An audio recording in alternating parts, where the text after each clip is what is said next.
Yesterday, she got the results, and the bad news is that there is cancer. What? Yes, there is. That is heavy, heavy news to bear. So now Jasmine is separated from her sons, her sisters, and her mother who's just got a cancer diagnosis. It's no wonder that Jasmine is now second guessing having a child with Gino. How can I be ready to have a child with Gino if I feel like I'm abandoning my own children? I don't know what I'm gonna do.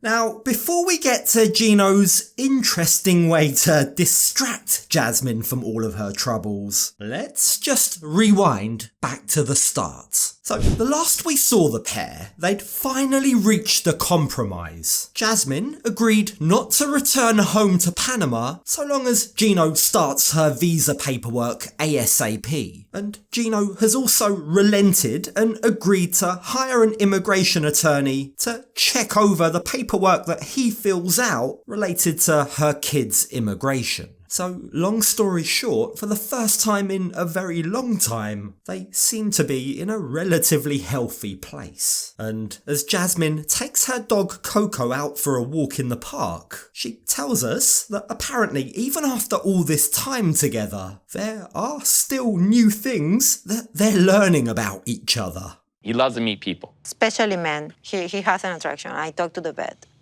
What? He has that's okay. It's a sexual orientation. You never told me this. So her dog Coco is gay, which might explain why he always humps Gino's leg. Now, as the couple play happy families in the park for a while, it eventually, inevitably, comes to an end when they walk over to the Broadwalk. You see, Jasmine has actually been holding on to something quite serious that she's yet to reveal to Gino. The results of her mother's cancer tests are back, and it's not good news. Yesterday, she got the results, and the bad news is that there is cancer.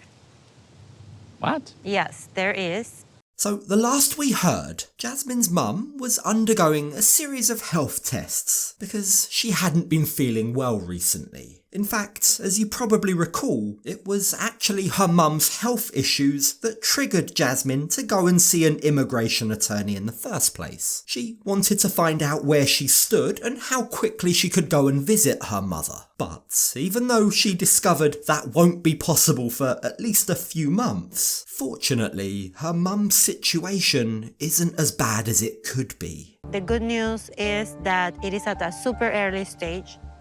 According to her, she's okay, but she's scared. That's, of course, a massive relief, but it doesn't change the fact that Jasmine still isn't physically there to help or support her mum. She explains to Gino how difficult it is for her knowing that she's not there to take her mum to appointments, for example, like she normally would were she to be back in Panama. And even though she's putting on a brave face, you can see how difficult, how painful this is for Jasmine. And she's beginning to think that her time here in the States may be cursed. The more time I spend in the United States, it's like the more bad news I get.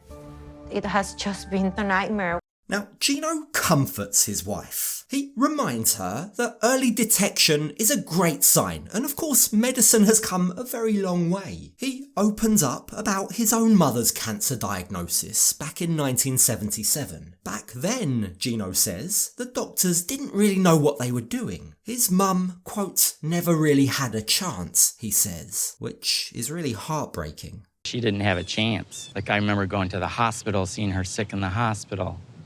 Not good.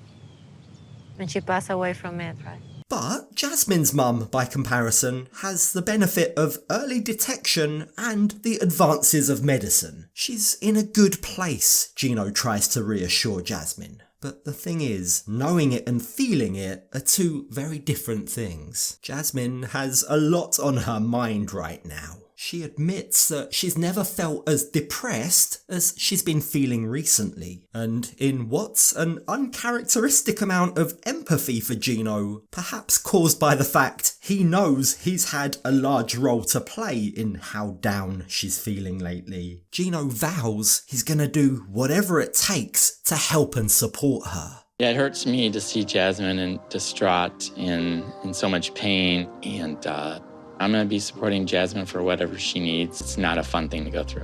Now, perhaps Gino's empathy stems from the fact that this is also something that he's lived through too. He knows firsthand how difficult it is to have a parent with cancer. But just compare Gino's reaction now to his cold-heartedness when he told Jasmine he wouldn't be hiring a lawyer to help bring her children over. It's as if he's a different man. And that difference becomes even more evident when he brings up a shocking idea in the hopes that it might cheer Jasmine up. You're going to be like 37 soon. We should be celebrating. You want to go on vacation or something? I think it'd be good for you to have a trip this weekend. A vacation? Excuse me, am I missing something? What happened to not having any money, Gino? Just days after claiming he couldn't afford to hire a lawyer to help with his stepchildren, now he's volunteering to whisk his wife away. Like, what's going on here? Does he think we're all idiots? We all suspected he was lying about his money situation, didn't we? First of all, I don't have $5,000 to pay for a lawyer. Wait, you don't? You don't have that money? Yeah, I've already spent enough on the wedding itself. Yeah, the way that he phrased that to cousin Dana definitely sounded like he didn't want to spend the money as opposed to not having the money. Now, what makes this even worse is that Jasmine stays quiet. She doesn't call him out on his lies. Why? Well, perhaps it's because she knows if she stays quiet, she stands to benefit from this. You know, my friend Leandro, he's in Miami and he's invited us. Oh, cool. I want to see him again. He's so fun. Yeah, you know, he's like family to me. Jasmine's not questioning it. In fact, quite the opposite. She's actively encouraging this trip under the guise of seeing a best friend who's more like family to her. Now, Leandro is actually someone we've met before. Someone who, the last time we met him, got Jasmine into a spot of bother when he hired a male stripper for her. Yeah, this was the original Strippergate argument. And I'm sorry, but for as much as Jasmine might be trying to convince us that she needs this trip because she's essentially seeing family, all I can see, and I'm sorry to say this, but the way it looks to me is this is a woman who's fine with money being spent on her over her own children. This is someone who wants to party with her friend rather than put that money aside for a lawyer. He is very aware of everything I'm going through right now. And he really wants to find a way to distract me and make me feel not as homesick as I'm feeling right now. Wait, does that mean that Leandro already knows about Jasmine's mum's cancer? Did Jasmine tell Leandro before she told her own husband? If that's the case, that is quite concerning. Now, hearing Jasmine's enthusiasm to return back to Miami, Gino tells her that if the trip will make her happy, then they can work it out. It's crazy, right? If only he had the same attitude about the two poor kids stuck back in Panama. I really appreciate you being this supportive. I really need this trip. Leandro is like a brother. He always makes me happy and makes me feel closer to home. Yeah, sure, Jasmine, sure. I'm sure it has absolutely nothing to do with how much you love Miami. Now, when we join them a few days later in the back of a cab after arriving in Miami, Jasmine is excitedly talking about how much Miami reminds her of Panama. The sand, the sea, the Latinos. She says all of this is helping to heal her homesickness. And she really seems to be letting her guard down. Because as they drive over to Leandro's house, Jasmine shares a crazy story of how Leandro once encouraged and helped her to have public sex. And Leandro, like, yes, go for it. Do it. He was watching out that no one was coming. And then I was like, you know. Now, you may be wondering, what on earth does her husband think of all of this? His face does kind of look pissed off, as if he doesn't really want to hear about Jasmine's sexcapades with her ex. And that would be fair enough, but you're forgetting what a dirty old man Gino really is. This is something I've always wanted to do. I got confused. Did you want me to try it with someone else in public or with you? Well, probably both. Okay, we're gonna stop that conversation right there in its tracks. No one wants to know. Dear God, please, we do not want to know. So, as Gino and Jasmine pull up to Leandro's house, it's obvious that Leandro is doing very well for himself because the place is huge.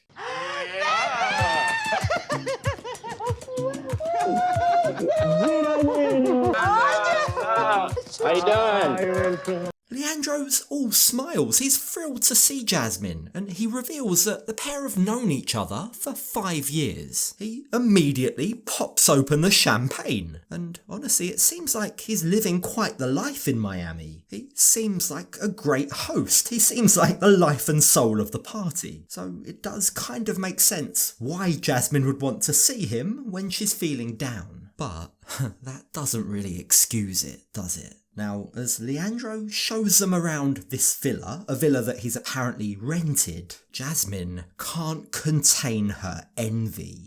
Leandro, this is the American dream. Bueno, pero tampoco por ser rentado, pues tampoco es como Pero- que ojalá fuera mía, no. Yo podría rentar la silla. Jasmine compares his backyard to Panama, and tellingly, she says this kind of backyard could never exist in Michigan. I think she's dropping some very clear hints here. She loves Miami and her best friend lives there. Brace yourself, Gino, because believe me, that conversation, the whole relocation issue, is gonna rear its head again. But as he stands there, it's actually difficult to tell how much Gino's picking up, whether or not he's taking any of Jasmine's complaints personally. Either way, this weekend is all about cheering Jasmine up. Súper importante para mí que Jasmine se sienta bien en este momento. ¿Por qué? Porque ya muy poco tiempo de estar acá, se siente sola y la única persona es de su vida. Look, Leandro seems like a nice guy. He seems like a good friend. He very sweetly disappears and then brings back 4 cupcakes with candles on to celebrate Jasmine's birthday weekend. She'll soon be turning 37, and as Jasmine blows out the candles, I think we all know what she's gonna be wishing for right now. Deseo